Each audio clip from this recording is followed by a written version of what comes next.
there I was in 1980 in Chicago as the Dean of the American Conservatory of Music, second oldest conservatory in the country. And the conservatory was really struggling. So I set out to try and create a new program at the conservatory that would illustrate a different view of how we could train musicians and a different set of practices. And we were in inner city Chicago, and many minority students who had not benefited from private lessons, like most of the people coming into a conservatory had. And yet these amazing musicians were coming and trying to get into a conservatory of music. They wanted professional music careers. They were garage band musicians. And they would come and they'd be passionate music makers who had no basic skills of any kinds whatsoever. They were somehow innovative. They were, without all of that technical weight, they were making decisions, musical decisions that were fresh and spontaneous and exciting and enlivening and interesting. And then there was this other crew who would come to try to get into the conservatory, and they were the ones who most often got in. And they were technically, mechanically perfect, but musically dead. There was just no aliveness.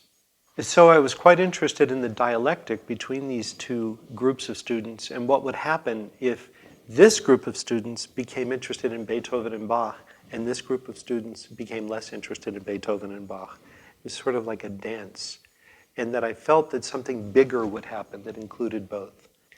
So the challenge was, for me, how do we avoid negating or in putting it into the positive, really support the original thinking that was going on with these kids while bringing them to technique and making sure that whatever technique they were acquiring would serve their own voices. Experience and discovery first, theory second, become a new way to think about education generally.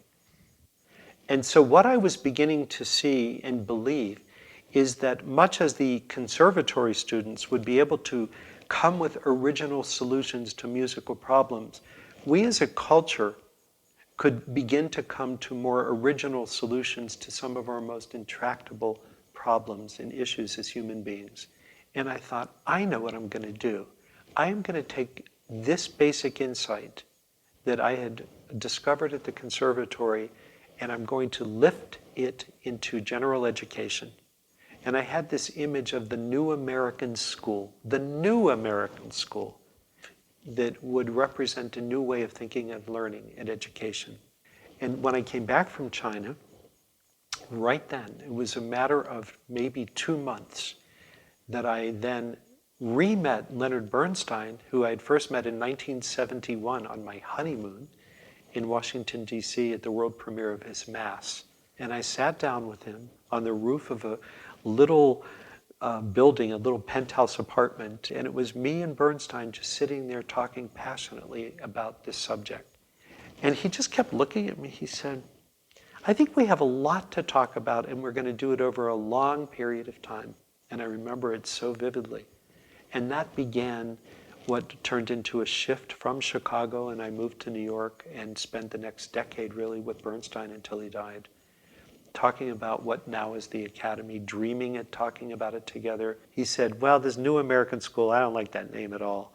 And I said, what's wrong with it? He said, it's been done, it's just not a good idea.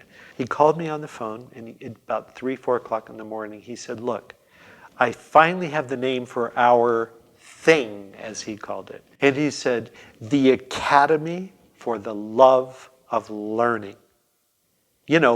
All, A-L-L. Because you believe that if you really open learning up inside of yourself and take the lid off of it, that it will take us to wherever we need to be as human beings. After a while, I really came to see it is exactly the right name. It touches people. Connecting love with learning is beautiful. It's absolutely what it is. And I do believe that if we actually tilt back to discovery and experience, we will never stop learning. We will find our way home.